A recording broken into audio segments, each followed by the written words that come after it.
Okay, please settle down and we ask the speakers to come forward. Advocate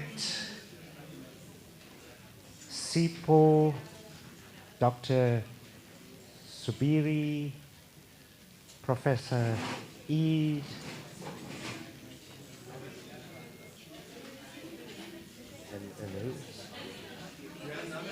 I know, Sabir, yeah.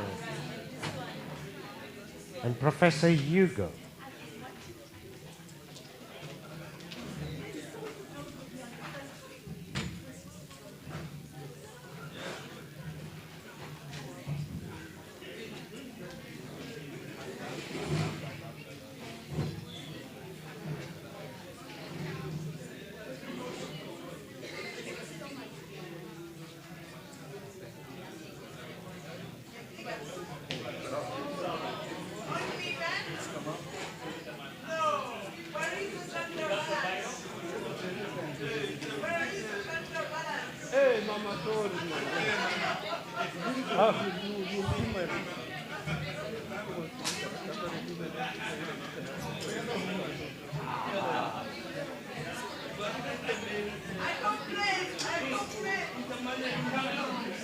There's an objection from the floor.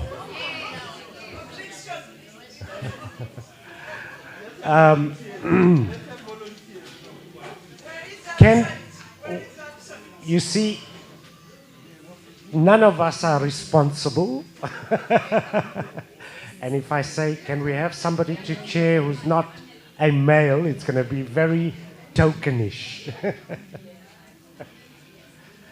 Okay, that's an important objection, and I think the organizers have taken note. This panel, made up of freedom fighters, is all male, you know, so it sends out terrible signals, but hopefully this will be corrected. I think it's acknowledged, and I don't think we should see it as a frivolous objection. It's very serious, but without coming across as self-righteous, I know. Yeah. Aha. Okay, here is clarity. There is a comrade, a woman, who unfortunately pulled out at the last moment, and it was very difficult to... I want to say, at the end of the day, Sis Zandi and I put the program together, and we didn't do this deliberately. Some people pulled out at the last time, and that was beyond our control. But I think at the end of the day, it's not just about who's presenting, it's about the fact that we create the space to generate a dialogue and an engagement with ideas. So nothing prevents anybody. We've tried to create a balance of presenters over the week, right? And yes, certainly I had invited women from the SABDS Coalition Committee, the SABDS Coalition coordinators are female, but unfortunately at this point in time, you know, the word crisis does not describe what is currently happening. And so they have not been available. Salim is here representing the SABDS Coalition. He and I both sit on that committee, so I'm not going to apologize. I'm giving you an explanation. Thank you, Morale. No. It's an important one that we all take very seriously. Thank you. Thanks, Sajida. Okay, This has become hot even before we start. So, but our lives are made much easier by the panels, discussions before us. I mean, I particularly liked Mirel's talking to the genocide, putting it into a particular historical context, showing how, as well as Ramon very eloquently talked about how genocide is part of the DNA, you know, of colonialism, of imperialism, of capitalism in the way Mirel explained capitalism, which cannot be separated from patriarchy, racism, etc., etc. So I think that task has been made very clear. You know, we also heard from Mirel. She talked about the work of Lemkin, and I think this is an important point because there was this global rules-based order with various conventions and treaties after Nazism, and one of which was the Genocide Convention. But of course, that doesn't mean the world hasn't experienced genocides. We had in the Congo, of course, and Ras Sipo will talk to this, 10 million people killed at that time by colonialists. An entire huge country like the Congo that was seen as the fiefdom of the Belgian king, King Leopold, and the atrocities that were carried out there is akin to the atrocities we see happening live as we gather here today.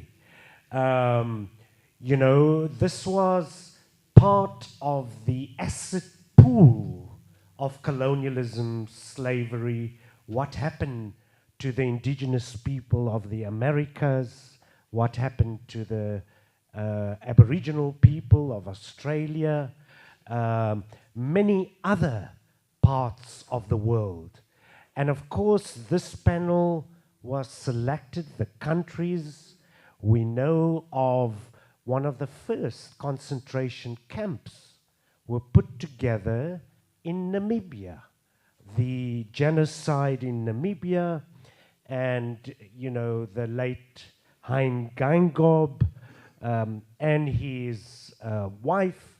In fact, she was the first one to raise issues about the hypocrisy of Germany, responsible now for 3 genocides.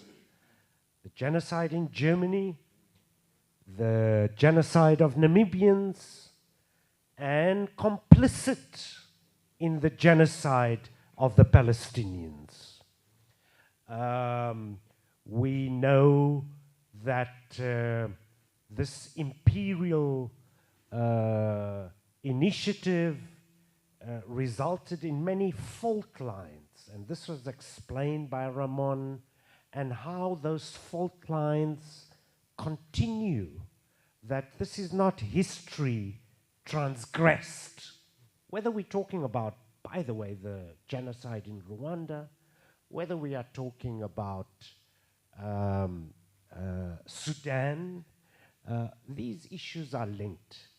And I do need to say that we are confronted continuously with this what about argument. And the what about argument is when we were campaigning to isolate the minority racist regimes in Southern Africa, and then the apologists of the regimes would say, well, what about the Aborigines in Australia? You know? Or what about Pol Pot? You know, at the same time of the struggle against apartheid, the Pol Pot regime killed many more people, actually. But that's not the point. They miss the point, actually, of the BDS campaign. But more importantly, Israel as a warrior state, which was born because of imperialism, primarily the British, but also the French, the British mandate set the basis for the genocide today, actually. It was created in the middle of the Middle East, crossroads for Africa and Asia. That's the role the people in that part of the world always played. And it was deliberate, and it was there to do what they've done throughout the world. So, before we start, I think we all know that in modern history we've never seen anything like this live. We've seen hospitals bombed. As we talk, there are mass graves, one after the other discovered. All the universities have been bombed, including Haidar's university, his entire neighborhood, many of his students, many of his colleagues, and professors, and, you know, people are killed not as individuals, they're killed with their families. The 100-odd full professors who've been killed, the hundreds of journalists, of medical people, of relief workers, of UN staff. It's unprecedented. The amount of tonnage in that sliver of land, most densely populated place on earth, people who already, 90% of whom, like Haidar's family, were refugees from elsewhere in historic Palestine, where 50% of the people are children. And we see there now staggering stats which do not capture the hopes, the dashed hopes, the aspirations, the dreams, like any other human being around the world.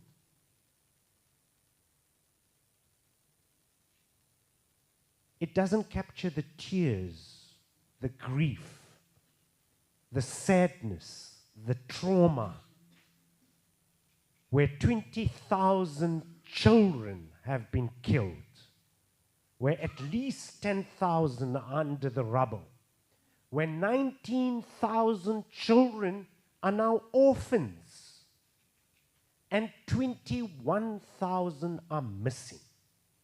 These are UN stats. What we see there is a genocide, but part of the genocide is also scholasticide.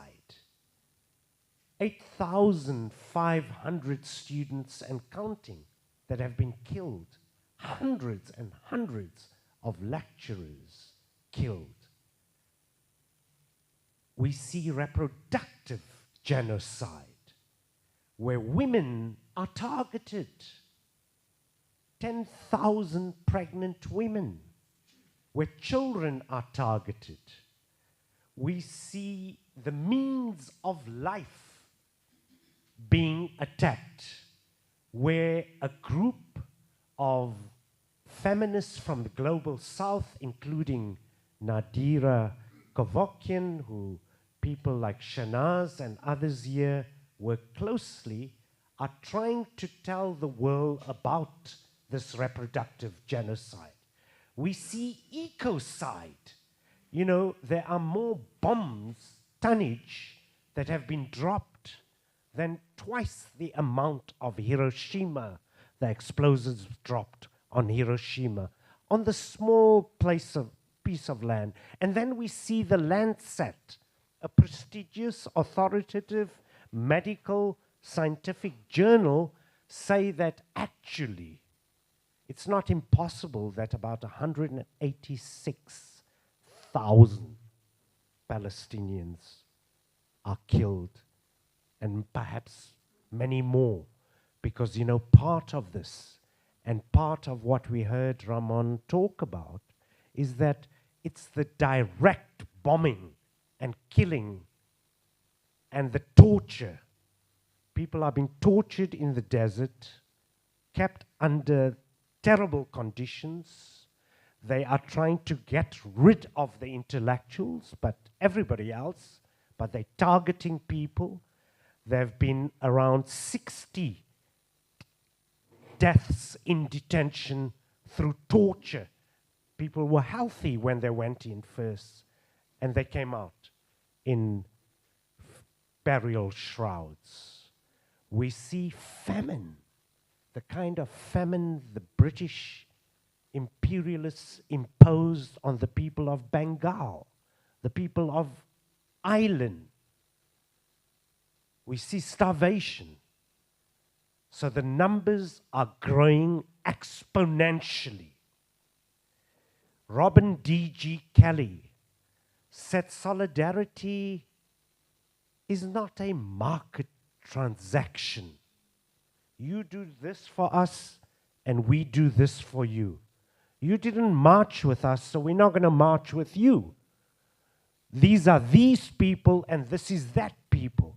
That is not the internationalism and the solidarity of people who have been colonized and who have a long history of solidarity with each other in our liberation struggles, whether it was South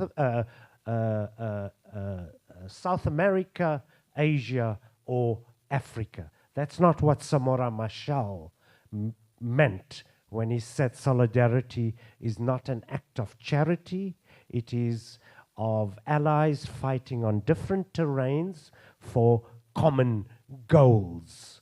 So when we talk about this is those people and this is us, we do violence to our history, to our ancestors, whether it was Amilcar Cabral or Kwame Nkrumah or Eduardo Mondlane or Frantz Fanon, people under Frantz Fanon, who from Martinique came to the Arab world, came to Africa, gave his life for the struggle. Che Guevara. Many people around the world, the Spanish struggle against fascism. When the Vietnamese were fighting, many African Americans refused to go there, including Muhammad Ali and many others. So when this is the language of Zionism. It is a language of imperialism that continues to divide our people.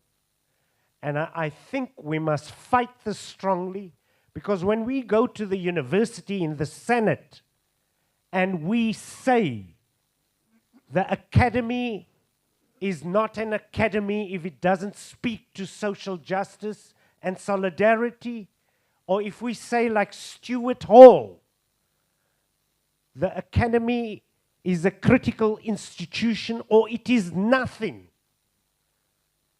then those who support Zionism, including black people, say, well, what about the Congo? What about the Sudan? And we say we were there. We're there with the people of Western Sahara, with the people of Congo, with the people of Sudan. Bring those issues. It is part of the issues of the human race.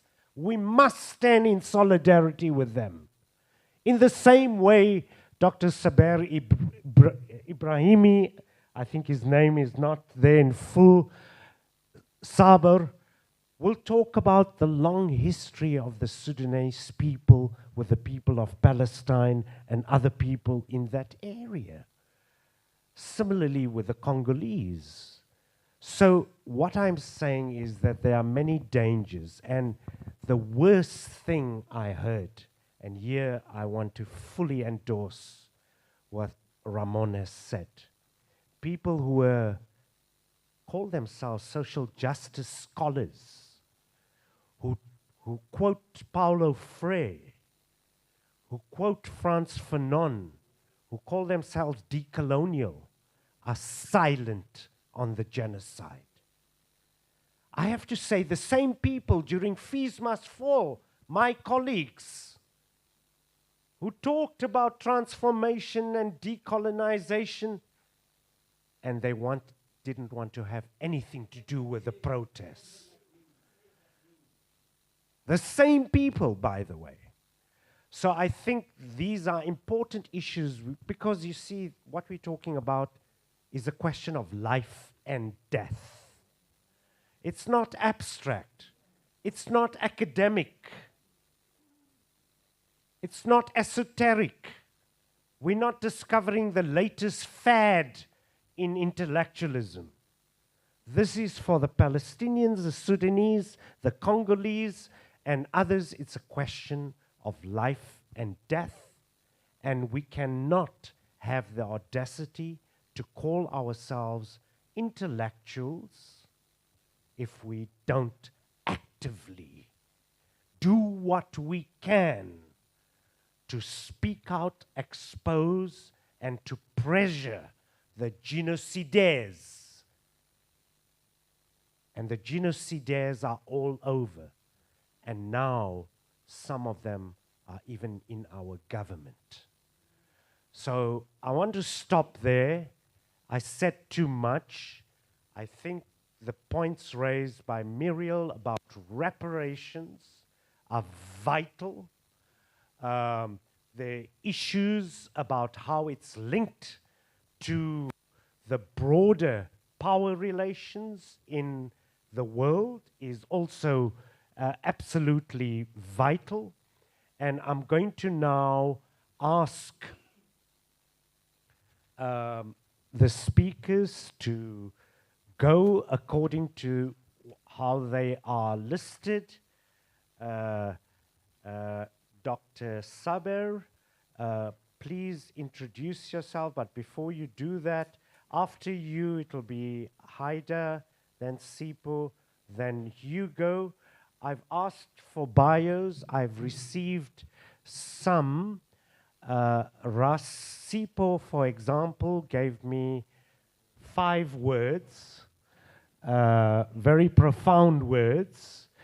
I will tell you what those words were. I did make an attempt to go online. Hugo sent me a wonderful bio, which I might have to read out because of his efforts.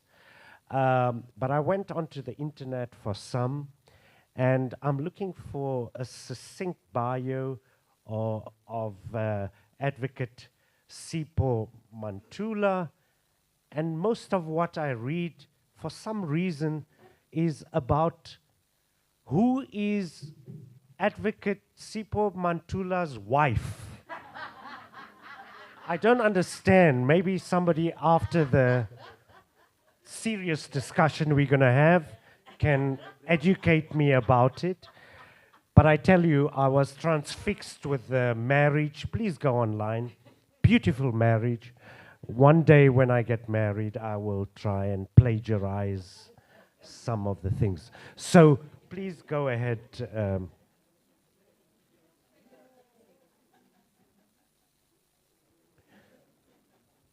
I will employ AI.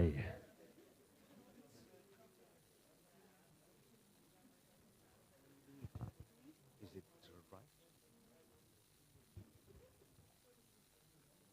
No, it's not. It doesn't. Yeah.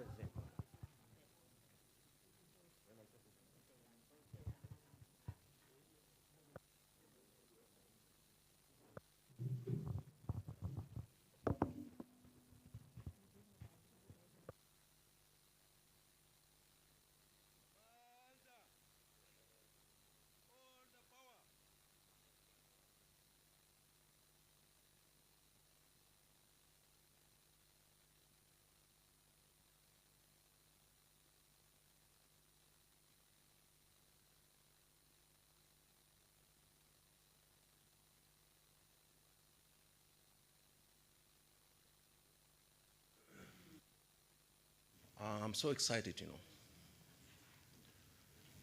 The level of debate and engagement.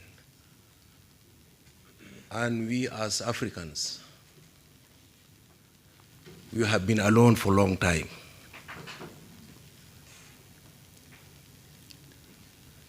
We managed to survive. 1,000 years back, but we're still surviving. How we manage that? How we manage to survive. Okay. I remember Gavitt said, the problem of 21st century is color lines. We have a problem of color. Black, blue, green. But we didn't ask yourself, who named us? I'm not a black. I'm not a white. I'm not a blue. I'm a human being. If we focus in that human being, then we can solve hell of problems in this world. We are all just human beings. It's my honor again, and I would like just to thank the Black House Collective for inviting me to be here, and also the University of KwaZulu-Natal. That's my first time to be here as the host, and I'm really impressed by the hospitalities and care. The issue of Darfur, I don't know how many minutes I have? 20 minutes, it's fine, absolutely, it's fine. Everybody heard about Darfur, but that is not the first genocide happened in Sudan. Very long history. And you see also we live in a very dangerous world. They document it, they want to document it, and they neglect it, what they want to neglect it.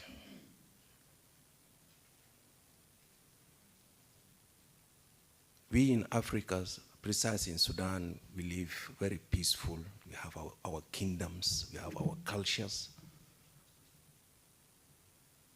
And it happens in 1647 AD, when Arab invade Egypt.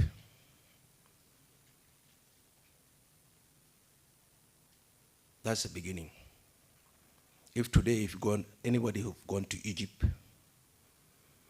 go and look, where is the indigenous Egyptians? If you go to the North Egypt, you find blue eyes.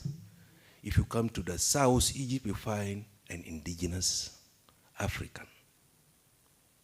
They push them from the north towards south. Also go to Tunisia, the same. Go to Algeria, the same. Go to Morocco, the same. They didn't stop there. They jumped to Europe. Arab conquer Europe, that history.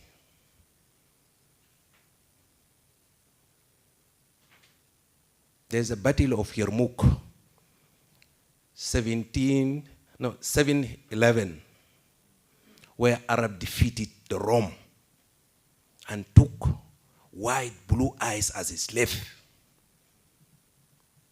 Beautiful ladies to Arab Peninsula. So if you mind a European, they say, no, yes, we are colonizers, but we learn from others. Who teach who? That's the question. And I believe issues as concerning the slavery of Africa, we need a big seminar. Just focus of conquer Africa. Who conquer Africa? Who benefiting out of conquer of Africa? Who is committing a genocide? Where and how? And that is kind of proposal I ate to Black Collective House. We should to bring a scholar around the world. They specialize in that one, just to clear things. Because if you don't know our history, you are not going anywhere.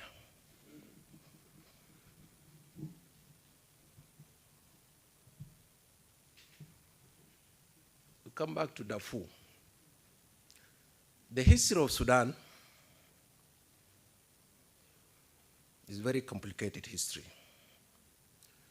We very much hospitals, kingdoms. We receive anybody come from. Sudan is the land of migrants. We are a border for more than 9 countries. We have more than 500 different tribes. We speak more than 200 something different languages. It's the most colorful country in the continent. The whole West Africa, if you go into Mecca, they come through Sudan. Therefore, last 1,000 years. So Sudan is like a passage. It's in the heart of Africa and is a passage. That colorful create a colorful society. We accept Arabs as brothers. When they came there, they came ask for help because they have cattle. You say, no, we have abundance of lands, we don't have problems. But the moment when they seek about power, that's the problem start. Because I myself, personally, I fail to master my mother tongue language because of policy of the center. Islam, yes, that's the religion, softly, we don't have a problem with that. But they impose language. Even if you look my names, it's an Arab names. There is no way to survive. There is no way to survive. That's why we manage to accommodate everybody passing through. But we pay for that. 1955, when the British, we have been colonized by Turkish, 1821, they came looking for men and gold. Who are these men? They're slaves. They took us as slaves. Then they came the Arabs, they came the Egyptians, they came the British. And those old colonials, they create a stereotype in that Black, they don't have history here. They align with them, with the Arabs and Islam. That's why I remember Comrade Nyerere in Dar es Salaam, one of his statements saying, for Pan-Africanism, that the first country took independence from British is Ghana. But the journalist asked, Malimo, that is not right. In history, we know Sudan took independence 1956. The first African country took independence. Nyerere keep quiet. The journalists keep repeating, asking the questions. Then Nyerere said, my brother, we as Pan-African, we don't believe Sudan took independence. Because before the independence, the arm broke. The liberation movement of Sudan people, liberation movement broke against the Arabs and Islamism. So we are supporting the movements. The first African country supporting the movements of the aspiration of the Black Africans in Sudan. That war ended up in 2005. Imagine how many years from 55, we lost 2 million to manage to separate our independence of South Sudan. South Sudan is an independent state today. That genocide, nobody recommended, nobody even recorded. 2 million. The same thing happened where? You see, the North, they say that Bashir said, no, South Sudan now took independence, so everybody in the North Sudan is Muslims and Arabs. There is nowhere. If he doesn't feel comfortable here, take you back or go back to South Sudan. But that is not my land. That's why when South Sudan took independence, already the Darfurians took arm. Arm for freedom. Hence, they are Muslims. But the issue is not issue of Islam, issue of politics. Who control what? I'm a king. This is my land. Where you come from? I host you here. But you cannot become king to me. Two kings cannot live in the same room. That's the beginning of war. The central government, what have done, they create the Arab nomads. By the way, in history, Muammar Gaddafi, and I know many Pan-Africans, they love him. He's the first person, first president in Africa, arms Arab militias in Darfur. And myself in 70s, first time to see AK-47. They arm those people.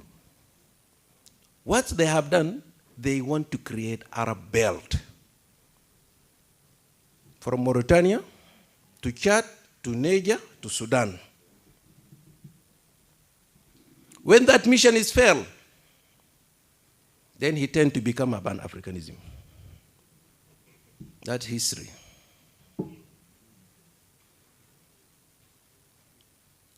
Let me go to my presentation.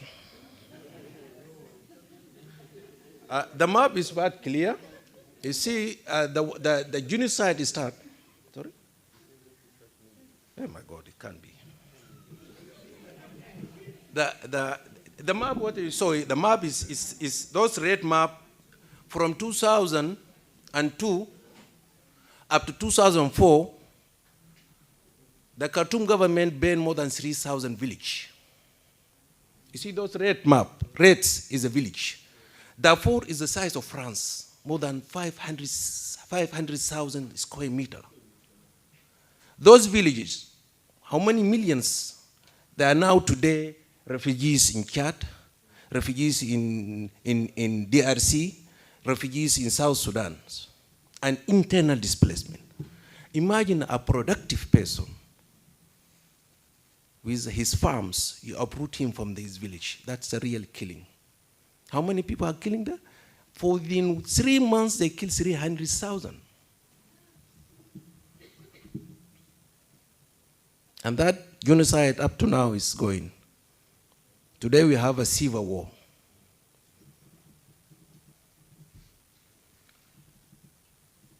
The cases of the conflict in Darfur, racism, that is quite clear.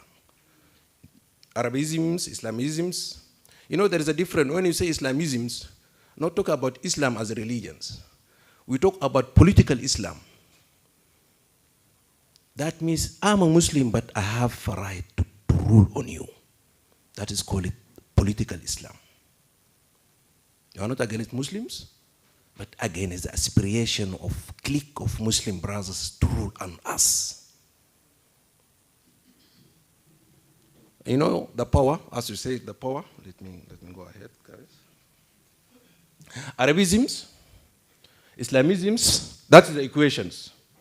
The other side of equations, Africanism, Sudanisms, and Christians. Long process of Arabization. The conquer of Egypt, that is the conquer of Egypt. It's the beginning of Arabs to come to the continent.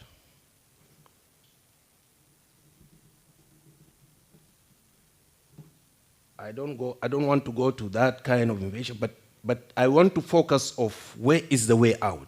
The Sudanisms, both of Arabization, racialization of Arabisms, and sectarian of Islam, which is started by the SPLM, Sudan People Liberation Movement, took arm in that time. And which notion of that? We need yours. You are Arabs, you are Muslims, you are Christians, you are blue, green, also. We don't care. We are all the Sudanese. Let us sit down and say, let us bygone be bygone. We need to build a new Sudan. But if somebody have got in power for quite long, we never accept that. The colonial legacy. Yeah, I bring some kind of pictures here. This is our peoples today in East Chad. That is 2 weeks ago, those pictures. Very fresh. They left their loved ones.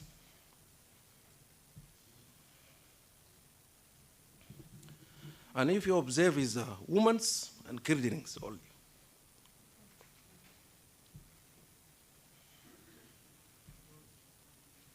Yeah, this is the head of the Janjaweed. You look at this statement. Change of demography of Darfur emptied of African tribes. That's why the revolutions, the comrade there, they're carrying arms against Arabs. Could you imagine a final Darfurians? He left his loved ones and seek refugees in Israel.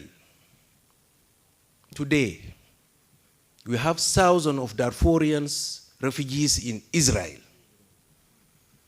Could you imagine how the brutalities of Arabs in the area? Reflecting those people, they hate Arab race, totally.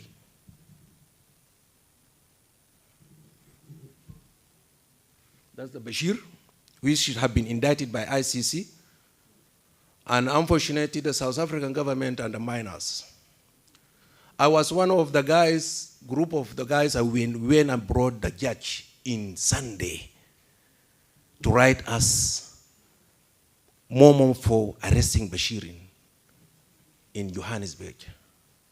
The security, they do this one, and they sneak Bashir out of the country. Even he didn't stamp. He doesn't have even exit stamp in his passport. How many years? All of a sudden now, South African governments engage with ICC. Is it hypocrisy? It's a hypocrisy. What's the difference between Bashir and Netanyahu? They're dictators. The international response. African Union sent that 25,000 troops to Darfur. Some of them, the South African troops. Imagine, African Union sent troops to keep peace in Darfur. That's 10 years ago, if my memory set me right. But who funded troops? Europeans. When the fund is all, they say, no, we don't have fund, you have to go home. They've been staying there for 5 years, 6 years, they keep no peace. That's why our people in Darfur, they never respect African Union. And they say it's our alone.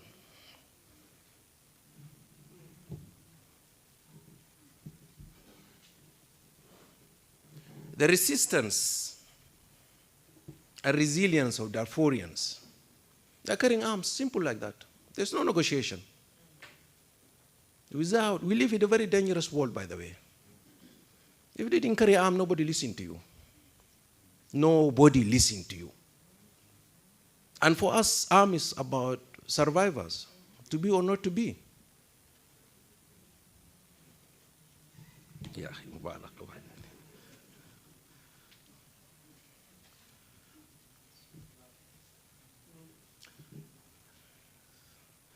They told me I have 1 minute. I don't know. What shall I do with that 1 minute? So what shall we do? That's our question. That's my question.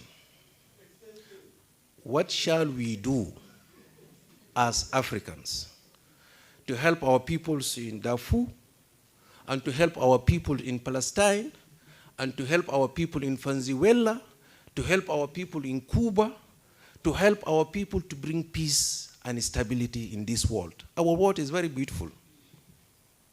And everything here, if we sit together and solve our own problems. Who's our enemy? Who's our enemy? The last point, the last This is for last week. You know, this is Sudan map after independence of South Sudan. The red is the Sudanese army. Today we have a war in Sudan, civil war.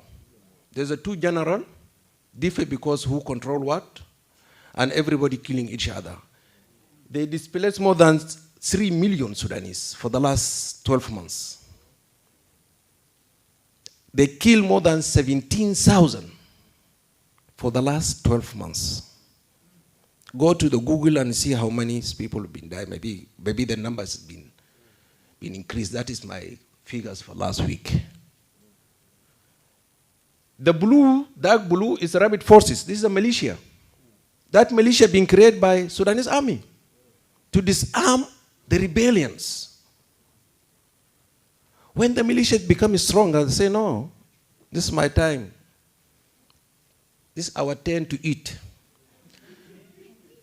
We also need power. The army say, no way. They ran away to Saudi Arabia. They ran away to Egypt to be helped. But nobody trusts the army. Now the army totally been defeated. The Khartoum government, the headquarters is controlled by rabbit forces. They moved to Port Sudan. Now the headquarters of Khartoum, the capital Khartoum, is in Port Sudan. And those rabbit forces have been supported by external factors. You know, business is business. They support by external factors because of resource. Darfur is the most richest place, the same like DRC. And I need to put the last statement. Whenever you have a resource, that's the beginning of disaster. That is the beginning of disaster. In DRCs, in Darfur, they kill, displace those villages. They don't want human being. They need the land. It's a very clear message.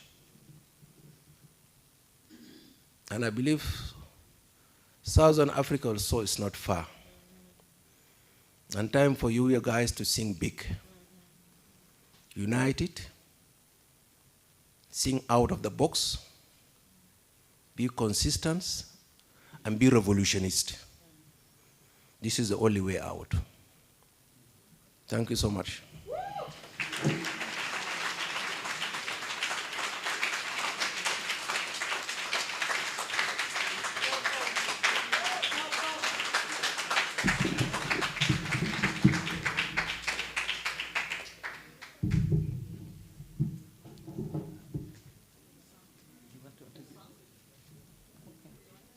If you want to say. All right, okay.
Palestine. Shine a light, speak of the thief, speak of the sector, speak of the jackboot uniform gangster, speak of the lies and the true state illusion, speak of the forked tongues and western collusion. Make it right, make a fist stand tall and rise, cause this ain't no racist paradise. In the name of the Nakba, the Nasser, Sabra, and Shafila, I will sing my thousand.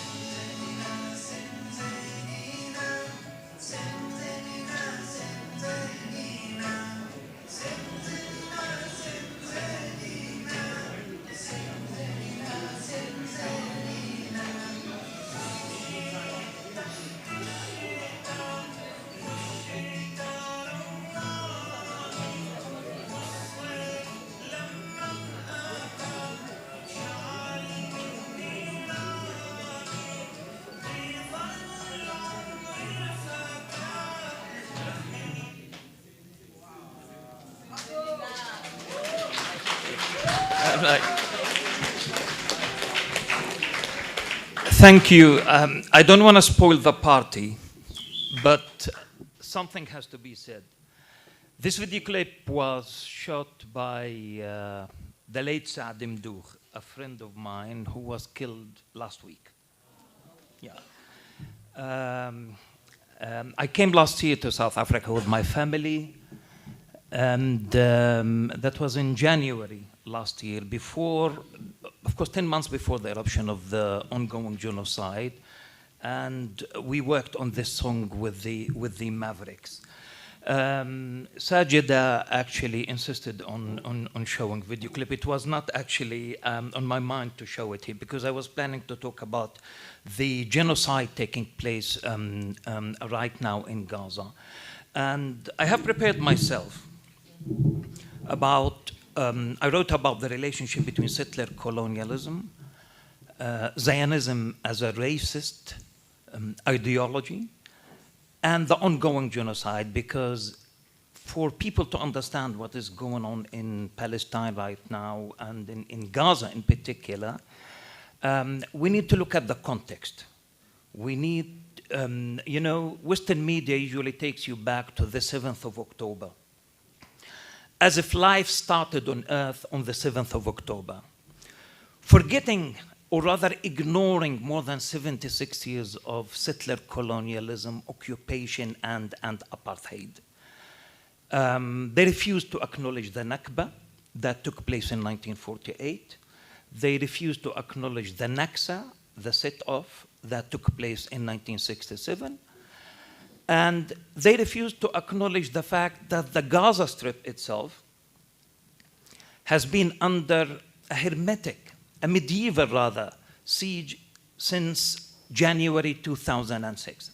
And what I'm going to do, I will ignore the history of settler colonialism in Palestine and what has been going on since 1948, and I will just tell you about my own personal experience.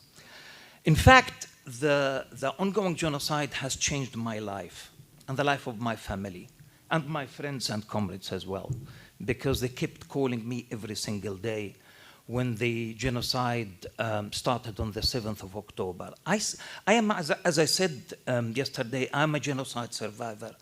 And with all honesty, without trying to use an emotive language, I know that I'm supposed to be dead. That is a fact. And I'm not exaggerating.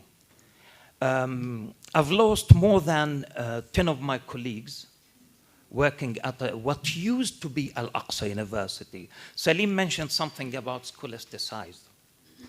And I will try to avoid academic language now. I'm dry academic language. And this is why I decided to tell you about my personal experience. As I said, I've lost about 10 of my colleagues and some of my best students. The figure Salim has mentioned about the number of students who got killed actually is a little bit outdated. I just got a message from the Ministry of Education, and the number of students who have been killed since the beginning of the massacre is 972.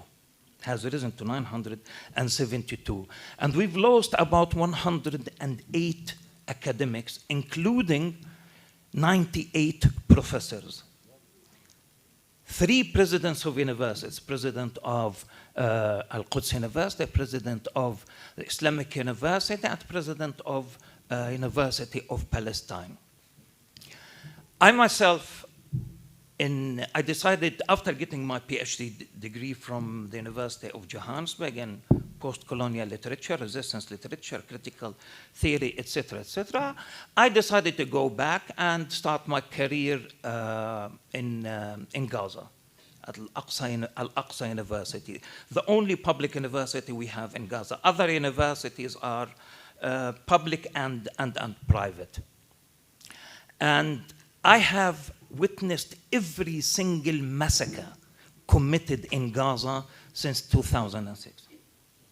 In 2008, 2009, and that was 3 years after the beginning of the imposition of the deadly siege that is still being imposed by apartheid Israel on Gaza. I remember very well at 11:25 on the 27th of September 2008, I was driving my car, going for an interview, in fact, and I passed by the police headquarters. I was driving my car at 11:15. I passed by that place at that time. At 11:25, they attacked that place, killing instantly 270 people. Time when school children were going to school, others were coming back from school. Okay, I survived that massacre. For 18 days, they continued bombarding Gaza from the south in Rafah to the north in Beit Hanun. For 18 days, killing more than 1,400 people, including 434 children. So the question, what did the international community do at the time? That was the question that every single Palestinian, every solidarity activist, every human being raised at the time. Well, the international community was supposed to do something. And unfortunately, the international community blamed both sides, the children of Gaza and the murderers of Israel.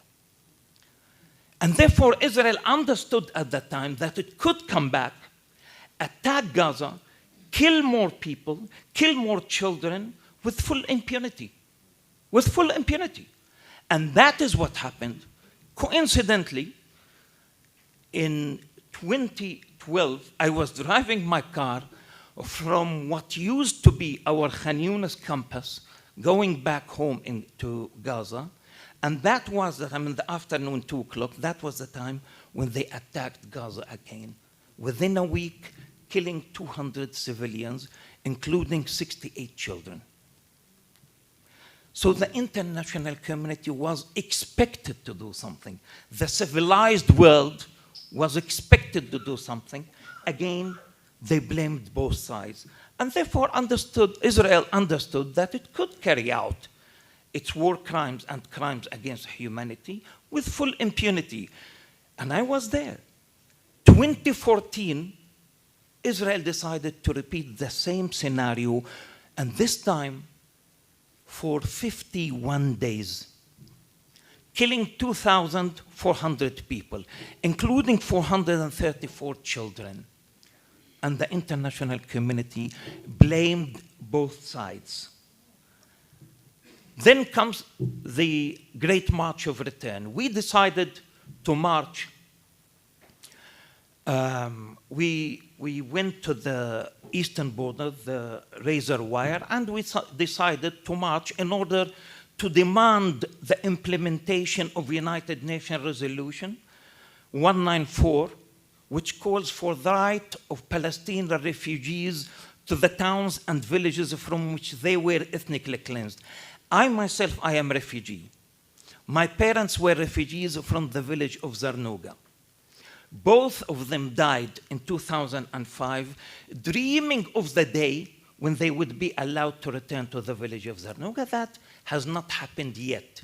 In their lifetime, that did not happen. They died still dreaming of returning to Zarnuga. That did not happen. 2/3, for people who don't know, 2/3 of the Palestinians of Gaza are refugees entitled to their right of return in accordance with international law. But international law applies to white-skinned people, and it doesn't apply to us. And because Israel, during the Great March of Return between 2017 and 2020, killed 217 youngsters, amputating the legs of more than 500 youngsters, Israel carried out these crimes and crimes against humanity with full impunity, and therefore it understood that it can come back and carry out the genocide, the ongoing genocide taking place right now in Gaza. On the 7th of October, I was preparing myself to go to work, and then the war erupted. On the 3rd day of the massacre, I was contacted by an Israeli intelligence officer asking me to leave the neighborhood and head north, go to the north. They were committing massacres in the north at that time. And this is what they are asking people to leave their safe areas and to go to what they consider safe zones, and then they attack these safe zones. In the last 24 hours, 345 people have been killed in Al-Mawasi, safe zone. Khan Yunis, safe zone.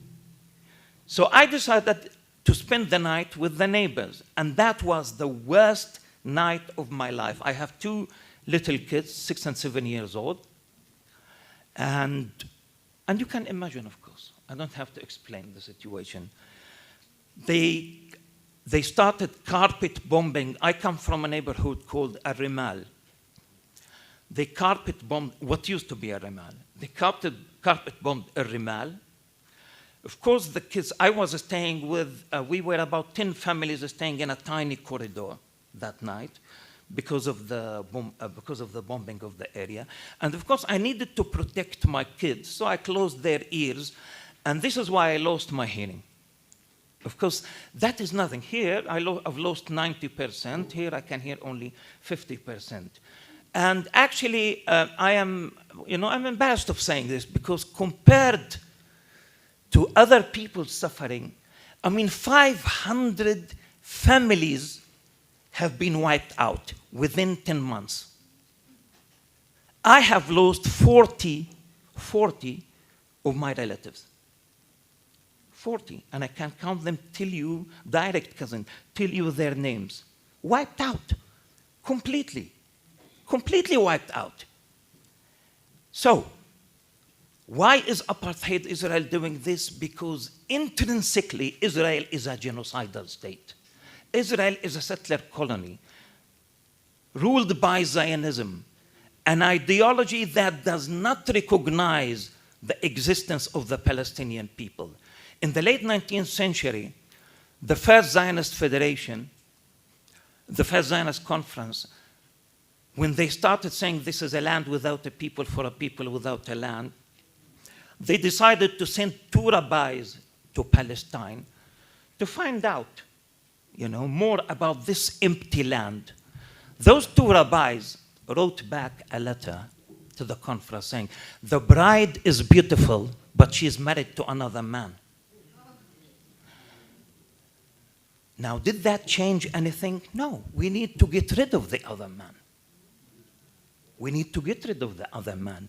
And this is why 1948, Ilan Pape calls it a process of ethnic cleansing. It did not stop then in 1948.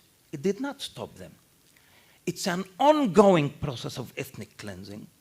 The Gaza Strip, by the way, for those of you who don't know, did not exist before 1948. Because what happened in 1948, they pushed Palestinians of the north to Lebanon, Syria, some to Jordan. Syria accepted some of these refugees. Lebanon accepted, but in the south, 270,000 refugees were not allowed entry into Egypt. Egypt refused to accept them. And therefore, Israel decided to construct the Gaza Strip. 2/3 of Gazans, as I said, are refugees, reminding Israel of the original sin. The original sin did not take place in 1967. The original sin did not take place on the 7th of October. Rather, it took place in 1948. And Israel wants, in the words of its leaders, to finish the job. It didn't finish the job in 1948, and this is why they want to finish the job right now. What is taking place right now in Gaza is a combination of ethnic cleansing and genocide. I think, Salim, you cited the Lancet report. 186,000 people. This is the reputable Lancet. It's a medical journal for those of you who don't know. Very reputable, very reliable. We trust it. They said no. Most probably 186,000 people have lost their lives within the last 10 months. We are talking about 8% of the population. We're talking about 8% of the population. In broad daylight, you can just log on Facebook, Twitter, and you can watch the genocide, streaming live. And what is the international community doing? Nothing. We are not Ukrainians. We are not white. And therefore, apartheid Israel can go on until it finishes the job. But hey, we are resisting. We are fighting back. Somebody mentioned something about the role of academia. How much time do I have? All right, okay. In 2004, we issued a call endorsed by all Palestinian academic institutions and Council of Higher Education, calling on international universities to boycott Israeli academic and cultural institutions for their complicity in Israel's war crimes and crimes against humanity. Now, these academic institutions are not complicit, they are involved. They are directly involved in the war crimes and crimes against humanity, in the genocide, in fact. They are, in fact, the enablers of the unfolding genocide in Gaza. Then in 2005, we issued our BDS call, inspired by the South African BDS call. I mean, a handful of ANC activists, SACP activists in the late 50s issued a call in London calling on the international community to boycott the apartheid regime until it complies with international code. If you look at our call that we issued in 2005, endorsed by the overwhelming majority of Palestinian civil society, it's almost the same. We want the international community to boycott genocide Israel, to divest from Israel and from international companies benefiting from Israel's occupation of Palestine, and we want the international community to impose sanctions against Israel until it complies with international law. Where are we right now? Well, Israel considers, in the words of its mafia leader, Benjamin Netanyahu, considers the BDS, the global BDS movement led by Palestinians, as not only a strategic threat, but even an existential threat to the state of Israel. And this is what we want. We want the international community, and by the way, when we issued our call, because we've learned from you, we've learned the lesson very well. We addressed actually international civil society. That was in 2005. And now we are addressing governments. And this is why we said when the South African government decided to take on Israel and take it to the ICJ, we said, thank you, South Africa. This is what we want from the international community. And we also And this has nothing to do with BDS. The BDS movement is a rights-based movement. Rights-based movement. We want, one, the withdrawal of Israeli troops from the Gaza Strip and the West Bank, according to international law. We want an end to Israel's apartheid regime in 1948.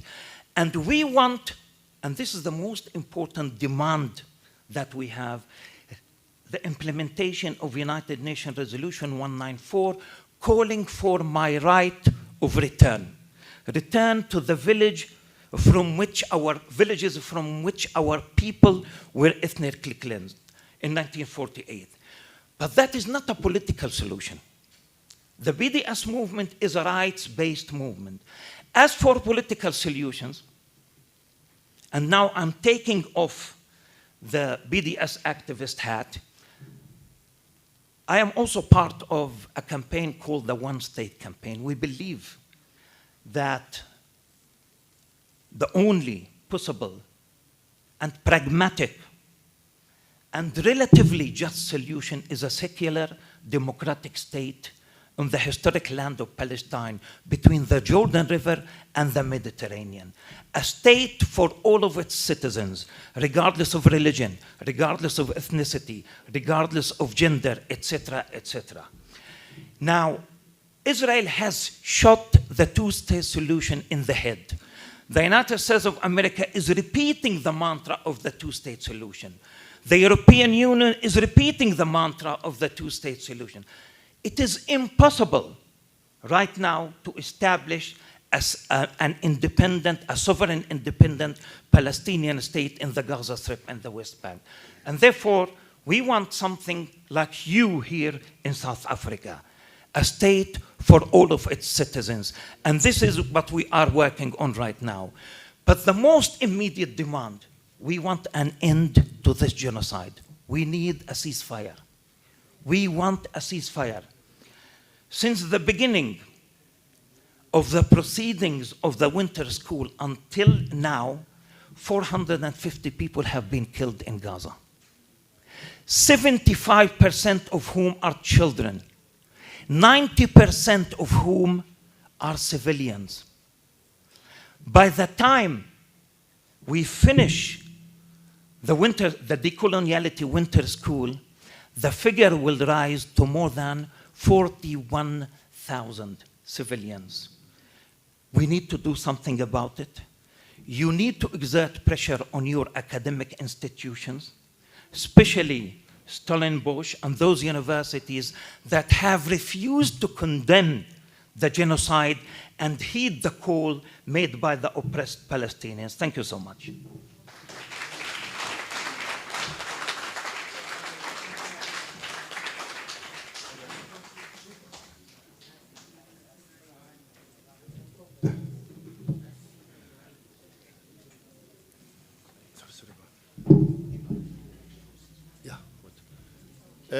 I don't know what to say after this compelling testimony coming from Palestine and getting into the DRC. I hope I will not make you bored or depressed, or you can sleep. If you are feeling sleep, you can stand a bit, because we are going to have a rush hour now. It's a how train to KZN train on the DRC. Mafrika, I think I want to take this opportunity to thank you, organizers, but not only to thank by beginning to say, Izwelethu, Africa, one nation, one Azania. I'm very afraid to say amandla, ngoba abanye bathi amanga, baba. Either ke matla or ke maka, baba. But again, the topic genocide. I thought Akibuaka, where I grew up, by Bitsa Polao ya Mogoso, mass killing, Polao ya Mogoso, genocide. I think if we get it in our language, it will be critical. My presentation, the topic is starting from where it has begun, the Berlin Conference, 1884.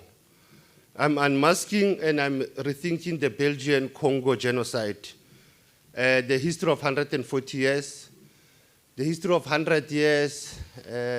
When you talk of the Palestinian question, 1948, there's a relation of the beginning of apartheid system. 7 October, DRC has something that happened last year on the 7th of October. So there is similarity of all the two presenters who came before me. DRC, Sudan, they are having 9 borders. They are bordering 9 countries. So I'll look at what is in the name, Congo, others with a K or a C. What is this combative peoples-driven decoloniality? Because we are dealing with the coloniality of genocide, of mass killings, extermination, disappearances, rape, torture, abuse.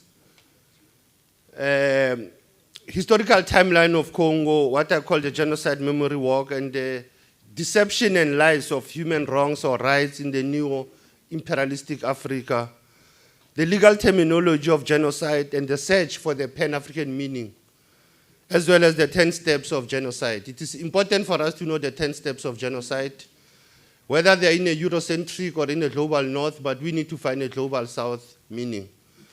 The international legal flaws, potholes, errors, and the fraud of the international law. I won't agree with my colleague from Palestine to rely on international law. Uncle Don Matera used to tell me that, Sipo, if you are studying law, law is an S, law is very cold. Yabanda, you know, when you study law, it's cold. You can hear from Sudan to Palestine to DRC, we are going to be putting some fear into your minds because of the number of deaths, number of killings. And I've been to DRC when I was 24 years, and I was in the Eastern Congo, in Goma and in North Kivu. I went there at a young age. I've been to the South Sudan at the age of 28. So the 2 countries have been part of my DNA. When I said, those 2 countries, I'll always say it, they've got 2 longest rivers, the Congo River and the Nile River. And they have the longest conflicts, but they are fertile. You know, so that was my analogy every time when I talk about Sudan and Congo. There is Congo Brazzaville, there is Congo which was Congo Zaire, and at some point it was called Belgian Congo Free State. So you'll pick it up later why Congo Free State coming from the Belgians. The same year of my last colleague who will be talking about the genocide in Namibia of 1904 is the beginning also of the occupation of Congo by Belgium. So there is a similarity in the 3 presentation of the 3 countries. I think the organizers thought that Congo has been forgotten. Congo has been deleted in the archives or in the server of Solidarity and their struggle. We see it only in the Twitter streets, in the Facebook, but nobody talks about the challenges of Congo, what I call the silent genocide and the forgotten genocide of Congo. All your gadgets that you are having here, your iPads, your iPhones, they are from Congo, by the way. Whatever you are having here, all the gadgets, they are from Congo. So we might be even complicit of the killings that are going on just for the sake of the gadgets. Now, I don't want to ground on my lived experience as an intellectual rebel or an activist, but I want to conclude by clearing the path, Vulindlela, what must be done, when and how. Historical timeline, etymology, I won't go deep, you'll read it for yourself. Congo Free State, Belgian Congo, Leopoldville, a person named a country after his name. What a bambang, you know, what a thing, you know. Just a man name a country after himself, you know. Zaire, Democratic Republic of Congo, but is Democratic Republic of Congo democratic? It is not. You look at the Bakongo, it means they were hunters, but they've been hunted now. So they're no longer hunters. They have been hunted for their natural resources. They are bordering 9 countries, so the conflict, the genocide in Congo, you must know that it is affecting the 9 bordering countries, Angola, Burundi, CAR, Central African Republic, Congo, Republic of Congo, Rwanda, the South Sudan, Tanzania, Uganda, and Zambia. So when you talk of the First World War I in 1996, it was Congo also. The 9 countries were part of When South Africa get into power in 94, Rwanda was going through genocide. But some of the guns and monies was taken from apartheid South Africa to support the genocide in Congo. There's a book called A People Betrayed, the role of the West in the genocide of Rwanda. There you will see how South African banks cashed on the genocide of Rwanda. I'm still on Congo, I'm not on Rwanda, but I was shifting you a bit to get into Rwanda and Congo. The historical timelines, 1200, the issue that was raised earlier of the African movement, exodus of our people from Angola to West Africa, to Congo, to Katanga. We'll always say we are sons and daughters of the Great Lakes, all of us here. So let's not forget that this movement of us moving to the Congos, what does it mean? But also the settlers have to come in. When you talk of settler colonialism, the Dutch, the French, the Belgians, the Portuguese, the British, they also went to Congo. And that was not only slave trade, but it was not kidnapping, but it was human trafficking also that they were pushing. The Belgian king privatizing Congo, that was the colonizing of Congo that begins in 1870. 1908, important. Just 2 weeks ago, the Congo independence, 64 years, Lumumba had to pay for that price of that independence. Maputo Sese Seko, another house slave who sold Lumumba, just like Kasabavu, all of them, they sold Lumumba. But the present Congo, even now until today, don't look at that 2006, that was the year I went to Congo actually. Let's not look at Congo in 2006. In 2024, the same like Palestine, every weekend in Congo, there is killings, the mass killings of the people, and it's not a conflict that is between the Tutsi and the Hutu now. It's what we call the proxy war of the multinationals. Now, when you ground the memory of Congo, it is important that to look at the complexity of the silent genocide in Congo, you need to understand it is the fragility of the state. In Congo, there is no state institutions. It's what we call militarization of the state and of power. So there is no state. Even the previous elections, there was no state.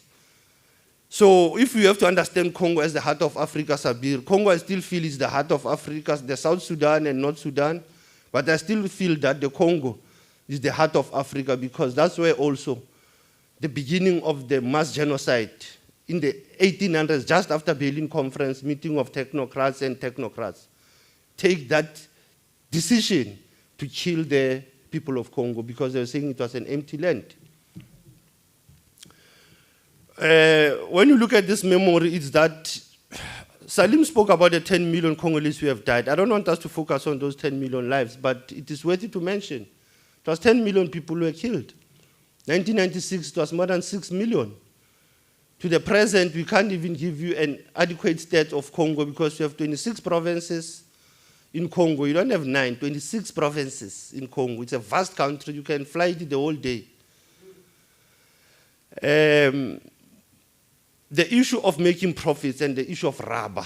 You know, you can think Liberia had rubber only, but Congo had rubber and oil. And they will cut the limbs and the feet of the people of Congo. So that's how painful it was, how the Belgians committed that crime. The same like how the CIA killed Lumumba and just brought his tooth. So the issue of genocide also goes to the leaders also, how they can exterminate the leaders physically. Now, when you look at because I want to jump, because I've more than 30 slides, I'm still on the 10th one. In the continent, the first genocide, my brother will just touch on it, but I wanted you to look at that. What Sabir said, that who is doing all these killings, this genocide? Who is being killed and why? And you have general reason, answers that people will say it is a tribal war, it's poverty that drives them, desire for power, political difference and war, and ethnic difference. I think these are not the only answers or the only push and the pull factors. There's more to that. The oil palm plantation in the Congo also was a push and the pull factor for the Anglo-Dutch multinational food companies. So genocide also included the issue of taking their food supplies. It's something that we should not lose focus on. when you are talking about the genocide of Congo.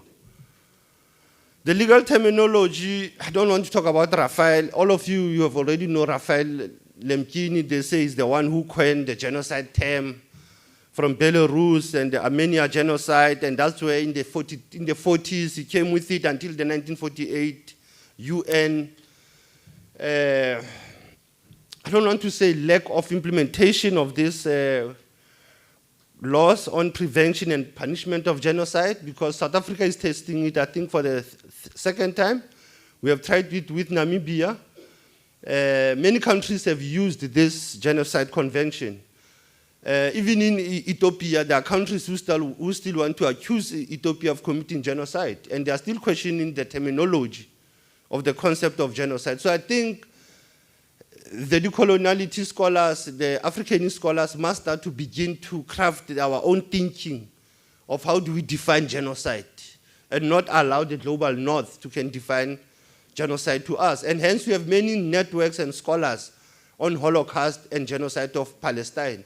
I think there's a need to have an African Holocaust and genocide team out of this session, so that we can be clued about the genocide that's happening in Sudan, that's happening in the Congo, as well as Namibia is at the stage of reparation. The UN Charter, I said to you, I don't believe in the UN Charter thinking. Why this concept came, they call genocide a crime of crimes. So when you say it's a crime of crimes, what do you mean? You know, it's a crime of crimes. It means that it's a serious crime, but it's also been linked to the being. It's also been linked to the person as a commodified person. The second aspect, it is also targeted to a group. It's also this extermination, elimination, you know. Yes, the Nuremberg trials came and wanted to deal with it, but I still feel that the main issue that on the search of the Pan-African meaning of genocide, we are still grounded by what happened in Namibia, what happened in Congo and Sudan. It must also be our point of departure. Like I said, that debate at the International Criminal Court, the ICC, that came late, the ICJ can be the oldest. South Africa played a key role in the International Criminal Court drafting, but we failed to prosecute apartheid. We said that apartheid was a crime against humanity, but we could not prosecute apartheid. We left Basson off the hook. You know, so in KZN here, 350 people died in 2021 for a certain leader of a certain political party that is number 3 now in the national parliament. 350 died in this province. As somebody asked in earlier session, say, if 140 people die in Cape Town, is it not a genocide? You know, like Cape Town is like a gangster paradise. We have even soldiers there, you know. That's the only province that we have deployed soldiers in South Africa to deal with gangsters, you know. So you can see that when you look at the, for me to move on the definition, I am trying to run away from these definitions and this Raphael, so that it just become your opium, for some of our learners who are watching and following, that let's move away from Raphael's thinking of genocide, let's try to come up with an African context of understanding genocide. The international legal fraud of Congo began, like I said, in the 19th century by the colonizing of Congo by Leopold II. That's where the flaw started, by international recognition. How did the League of Nations recognize a person to colonize a country like Congo? That's where the international legal flaws that we have picked up, and the fraud. Because where there is a flaw, there is a fraud. And the pretext was also for humanitarian purpose. We are coming to help the savages, to help the Africans. That's how it happens in Sudan, that what's happening in Middle East, that we are having those who come under the pretext of humanitarian aid. The US used the language of humanitarian aid in Congo, in Sudan, in Middle East, but they are the ones who are supplying weapons also into these killings. You look at how also the question of the law of 1948 came into being. Most of you, I think you are all aware, when South Africa took Israel to court, But in the DRC, no one has used this law, convention. Nobody has ever take the matter of DRC to the ICJ. It was always been to ICC between Uganda and Rwanda in terms of the latest war of 1996. But when you think of the genocide that happened in the DRC, it has never been taken to the ICJ. It means that the ICJ, it is also a white elephant. I'm jumping all these articles, but the law says the following acts will be punishable: genocide, conspiracy to commit genocide, direct and public incitement to commit genocide, attempt to commit genocide, complicity in genocide. In all two presenters who came, it all fits what has happened in both their countries. But the law and the international community has failed to can even prosecute or investigate. Even latest, the United Nations Security Council Resolution 1674, I always look at DRC, Middle East, South Sudan, that you have many resolutions, but none of them has been implemented. If you're an international relations scholar here, you'll agree with me that all those resolutions are meaningless. They just draft them. Those drafters of the pen, they are just wasting their ink. Nobody's implementing them. The R2P, we call it R2P, responsibility to protect. It came out of the World Summit in 2005. South Africa was influential. We moved from the state security to human security. That in genocidal cases, we don't talk of state security. We don't protect leaders. We are now protecting Mother Nature and the human beings. There is food security threat in any genocidal incidents. In 2008, it went on to look at the sexual violence and rapes now. Very important, and it was used by the Belgians, by the way. The Belgians raped Congolese women, and they have never been charged. Now, in the resolution 1820 in 2008, it looked at the question of crime against humanity and genocide, but also recognizing rape and sexual violence that is happening in the DRC. I'm going to take you back quickly, and that's where we are failing also. The so-called the P5, you know, it started in as early as 51, this convention of the P5s. And it took long. 48, you have Genocide Convention. 51, you have these 5 superpowers, your China, France, US, China. And only in the 1990s, we started begin to enforce the Genocide Convention. You can see how the law is a mockery and it's an S sometimes. The law does not resolve the issues. It allowed them to become tissues and issues and no further issues. Now, the 10 steps to genocide, very painful. I don't know whether you'll be able to see this. I will just take the names. I won't read them. But Bashir is somewhere, Sabir. Bashir is on number 10, denial. You know, it's always denying. Polarization is the first step.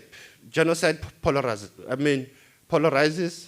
Stereotyping, scapegoating, the loss of active bystanders. This is not my time. It is not me there who's involved.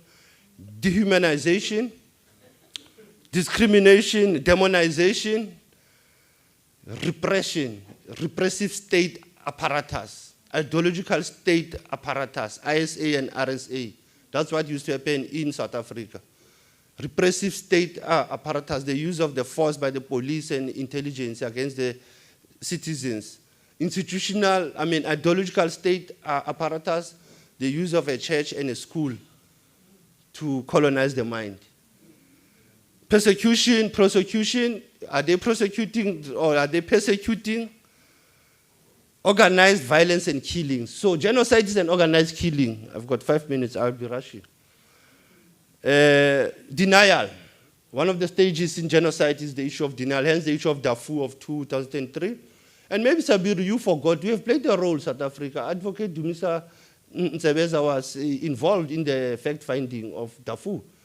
The Rwanda genocide, who's this lady? Yasmin Suka, was involved in the Rwanda even issues. But Advocate Ntsebeza was involved in the Darfur during the time of Kofi Annan.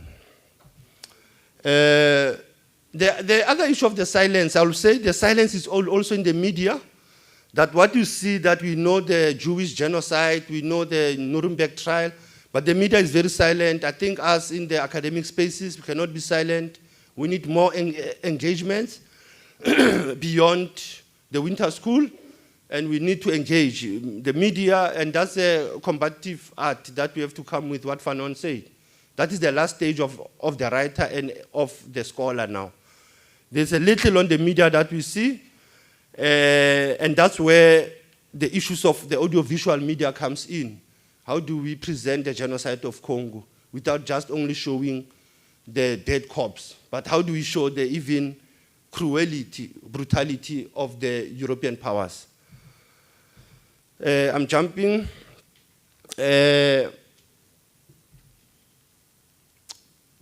I've touched on the sexual violence against women was a daily thing by the Belgians, very important in the genocide of the Congolese. You must know that.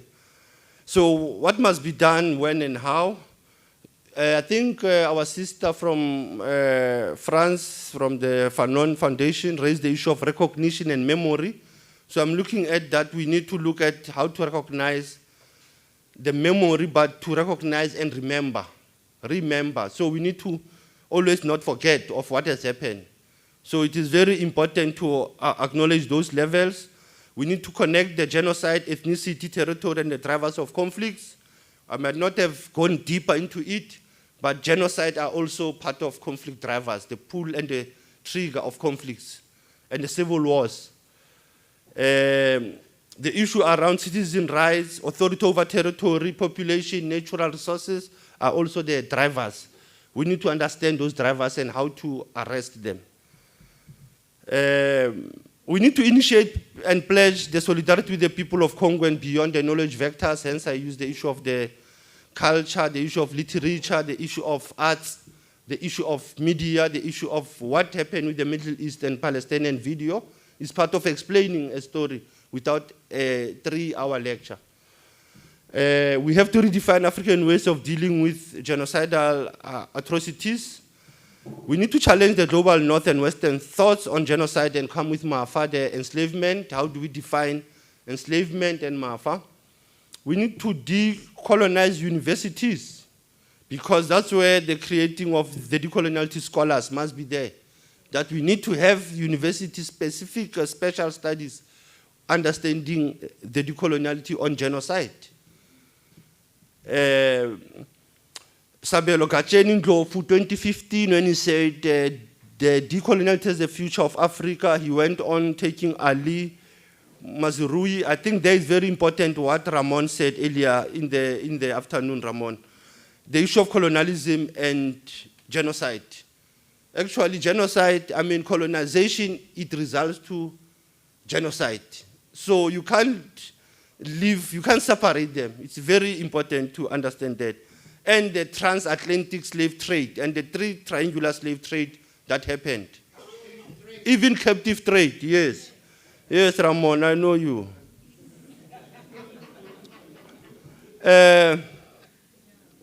The issue of us to understand the Berlin Conference, colleagues, and the 1648 Westphalian sovereign state system.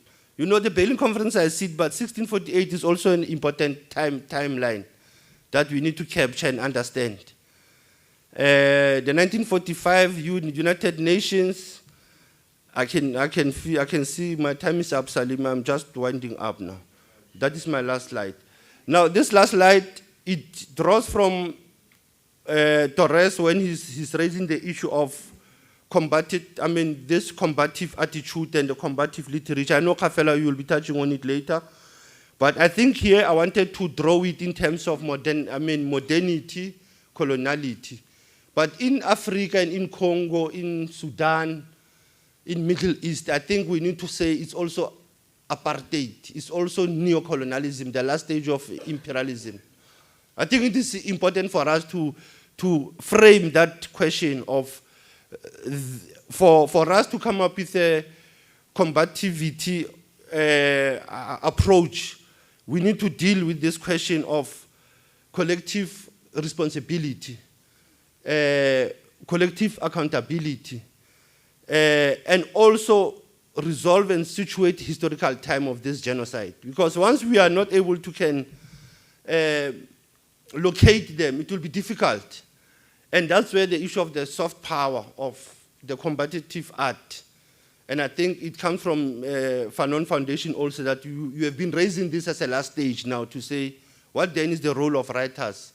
What then is the role of academics beyond lecturing and producing theses and journal articles? What then, all the legal opinions when we are in the courts, or the legal judgments, what then when we still have continuity of genocides that are happening? I think on that note, I'll pause there, and I know my brother Hugh will touch on the interesting story of the Herero and the Ovambo people of Namibia. Siyabonga.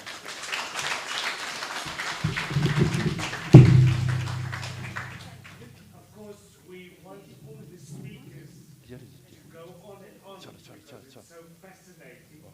They will get a chance to come back, and you will get a chance to ask questions.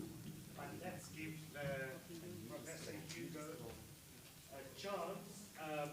He's the only one. Let's send here a very brief bio. Don't read. I'm going to. He's a writer and professor at the Institute for Social and Health Sciences. For your efforts, University of South Africa.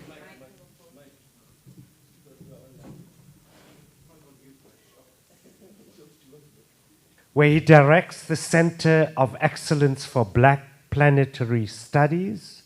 He studies the phenomenology of living at the margins of human value, suffering, and death. There's Ramon, necropolity. That wasn't your word, sorry, I'm just putting it in.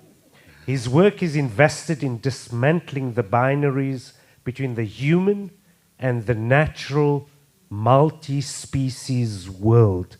Before you go on, when you were talking, Ras, you know, the Bolivians have talked about Pachamama. Is that right, Nelson?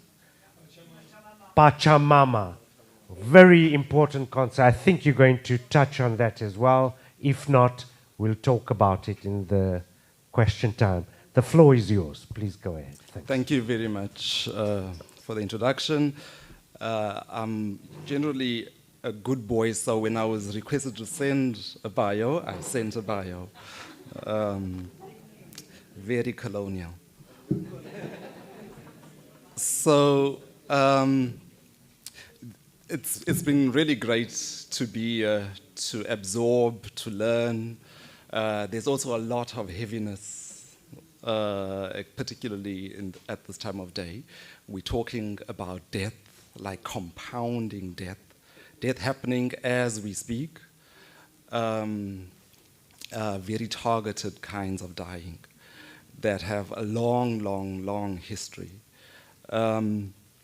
So I am going to be, just so that to help frame my input, to think about the teachers among you, the academics, to think about setting a homework topic for students, and then they come back and there's that one that misreads the topic, misreads the assignment, but nevertheless does something. So you've got to grade it. So think about my input as slightly sideways into the topic. Because it's an excerpt of a longer piece that I've been working on. And when Sizandi heard me somewhere, she was like, bring it here. So it's kind of not written for here. It's part of thinking that I'm doing around iterations of genocide and slavery on the continent.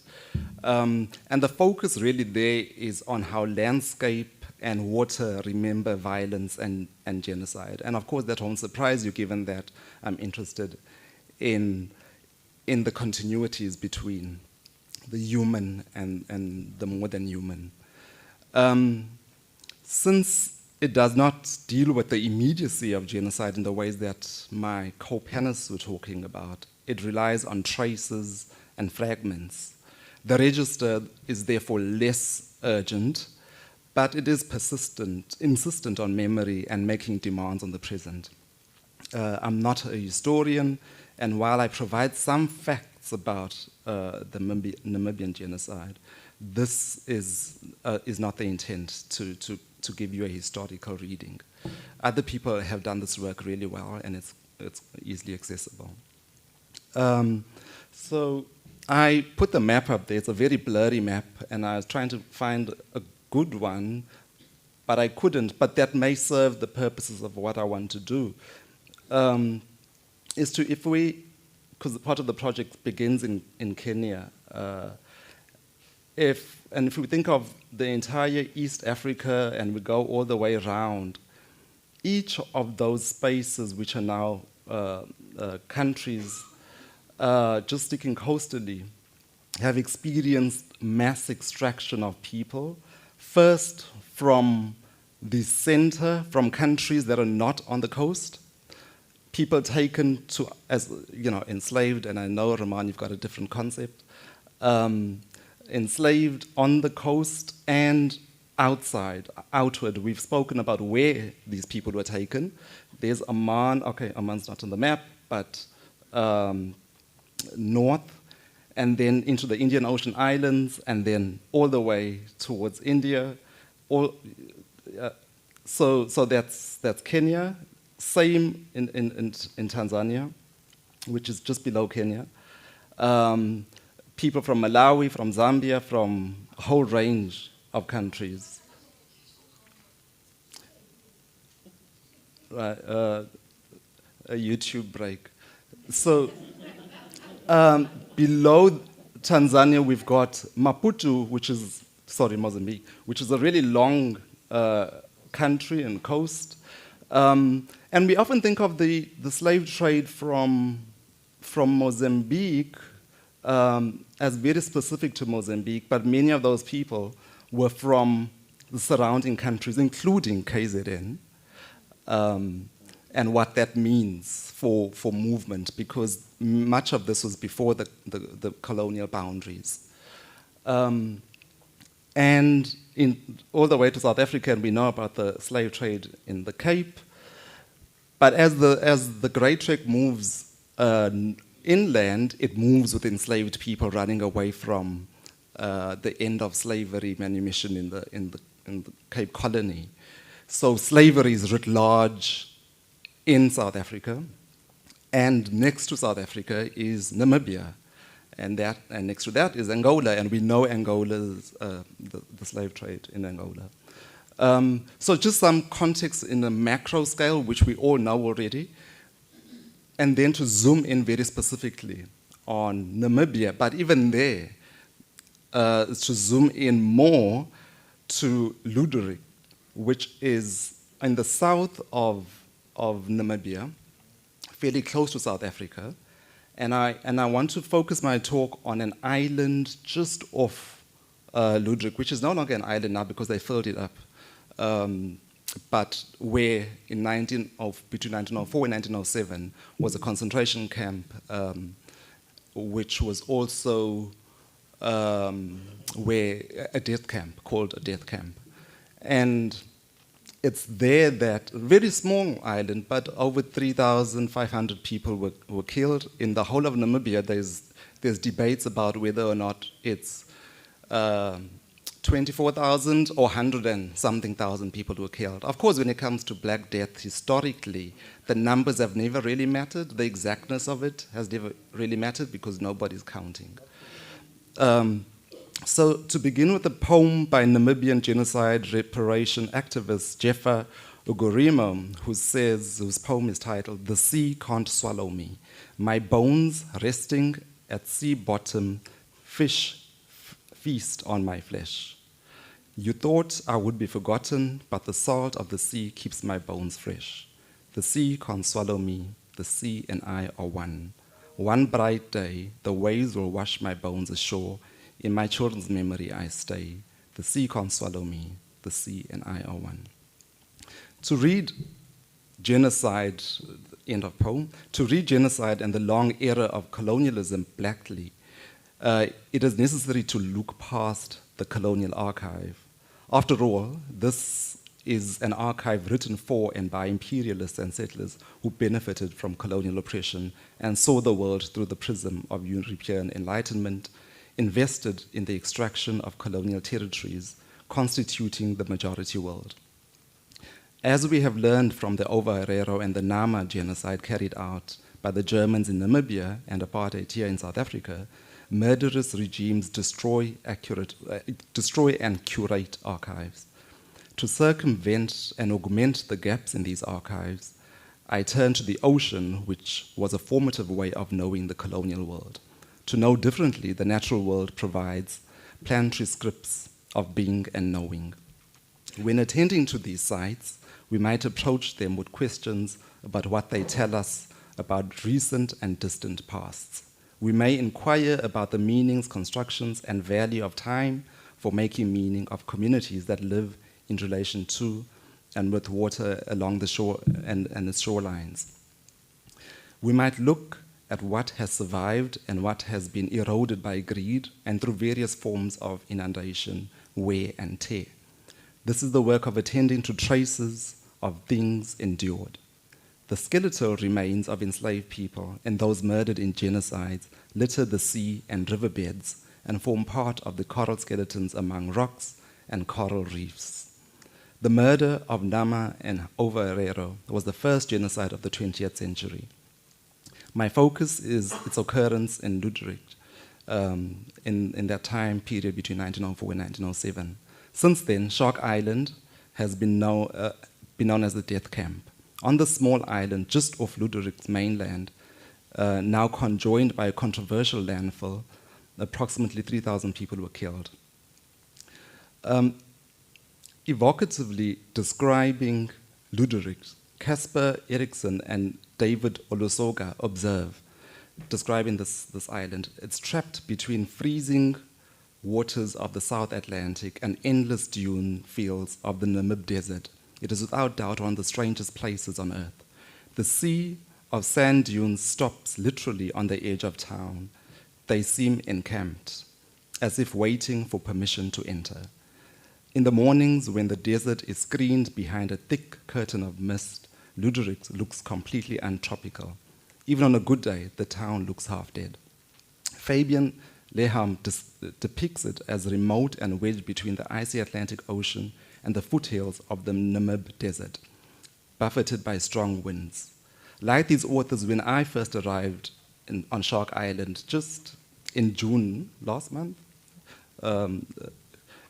earlier this year, the visual took precedence over my other senses. The desert gave way to mounds of dark rock, and the rock hills gave way into the ocean. Luderitz, like most small towns, is like most small towns. Despite its uncanny geography, the town pulls off a seaside atmosphere. At sunset, the recreation center is a hive of activity, and restaurants advertise fresh fish. German tourists pour out of buses like it was not in the name of their flag and Kaiser that thousands were slain in this town and its desert parameters. Life goes on like genocide did not occur here. And yet, the relentless lapping of the ocean insists on remembering. On my walks there on the island, the queer environment of the place, the hulking rocky mounds, the lack of vegetation, and the mysterious black rocky archipelagos in the distance told of something putrid in the water, something rotting more than a century. Namibia is mostly desert country. It's a mostly desert country whose surface has known genocide. On the rocky ground of Shark Island, the concentration camp and death camp, from which the railway lines of southern Namibia were built. Many people, why it was a concentration camp is that they were building they were modernizing Namibia, colonizing Namibia. And they were dying by the hundreds, living in a concentration camp on the island. and just to draw the intersections between what we've been talking about around colonialism and genocide and slavery.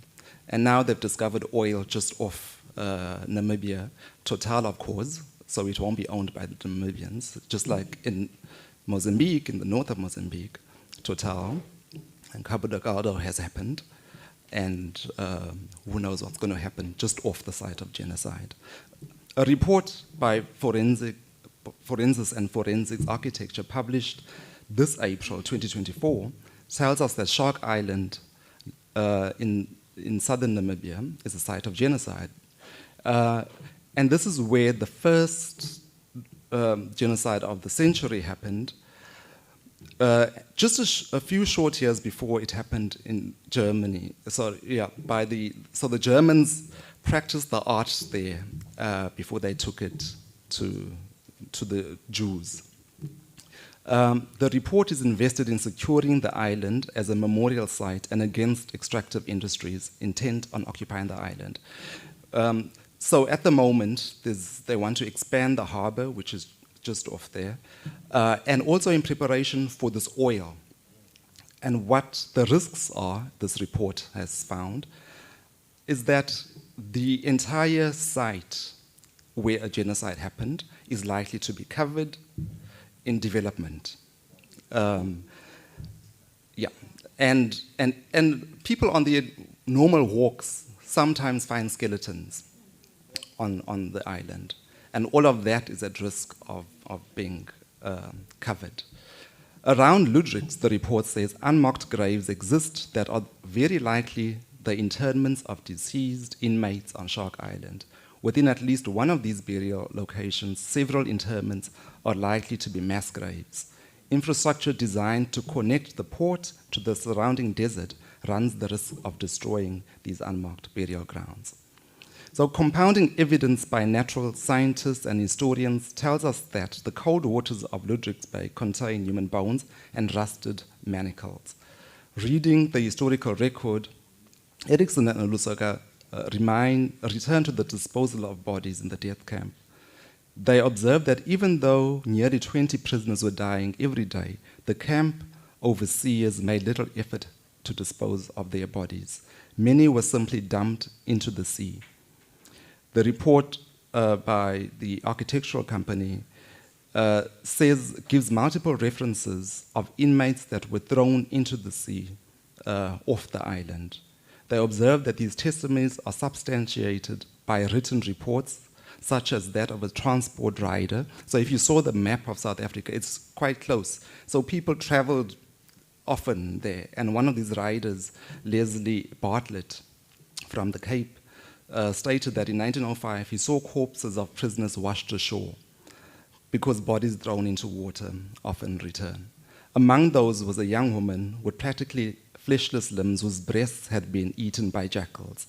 Despite reporting it to the German police station in the town, when he returned on his way back to South Africa days later, the body remained on the shore. From the sprawling scholarship of the Middle Passage, we know that the Atlantic is replete with black bodies. To this Atlantic scholarship, it's useful to add the South Atlantic and the Indian Oceans. Heather Davis describes those lying in the Atlantic as bubbles of eyes watching brain coral receiving these new arrivals. Since sodium from human blood can last for millions of years and skeleton remains fuse with the bottom of the ocean in corals, we can imagine the Ovaherero and the Nama as memorialized and existing as living dead in the coral ocean bed. Ancestors that refuse death by holding on to living things. Corals provide a record of an enmeshed planetary history, a commingling of ocean, air, water, watery beings, an assertion of the sentience of bodies and of our radical dependence on each other. Sea, animals and plants, human beings, that despite attempts to transform them both into brute matter, that nevertheless insist on continuity. So I'm going to go to the really last paragraph because I'm aware in the periphery. So, more than a century after the genocide, at Shark Island, the local Nama and Ovaherero continue to fight for recognition and memorialization of the killing of their ancestors. In 2019, the island was declared a heritage site. 2019, the genocide happened 1904, and many years after independence. As recently as 2023, the dependents erected a memorial on the eastern side of the island. After a century of silence, the memorial refuses ambiguity and nuance and lists the atrocities committed. So you'll have seen the arc in one of the images, and that lists. So I summarized words written on that memorial. It's a fairly basic memorial. Killed and fed to sharks, thrown into the ocean, raped, enslaved, decapitated, laborers, shot, starved, killed by hanging, death. On the memorial also, archival images etched onto the granite stone accompany the text. The memorial rises into the air and is framed by the blue ocean. It is apparent that it is a refusal against obliteration from local memory, even as the post-independent state sees it as a marginal historical occurrence and does not feature it into nation-making. It's this aberration that doesn't really exist. Like South Africa doesn't have slavery, right? Namibia doesn't really have genocide. Things to make, so on that camp too, on this island is a campsite. Things to make tourists comfortable. Ablution facilities, barbecue stands, and filled and flattened earth compete with the small memorials of genocide. My companions walking with me on the island told me that human skeletons emerge often on that earth. The memorial is a form of screaming at the German and Afrikaner guests that sometimes set up camp on these genocidal grounds. In addition, the memorial is a stand against racial capitalism by the Namibian Port Authority, who seeks to expand the port to facilitate the production of green hydrogen and later the oil. So, to conclude, foretelling an annual ceremony for the second time since 2023, the local Nama and Ovaherero community converge on the island to strain against erasure. So they had their second anniversary this year. Their healers enact rituals. There is weeping, direct speech to the dead, and appeals to ancestors.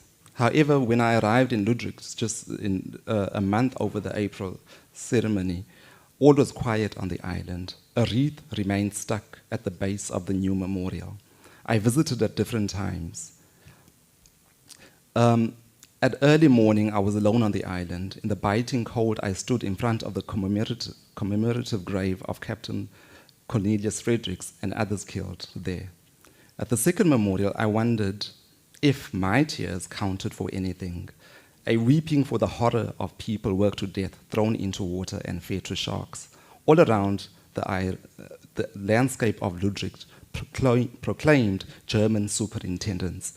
The name of the town signals a stuckness. It's named after a colonial figure. Then the road names were after the generals of genocide, and pious Lutheran church steeples poked into the blue sky.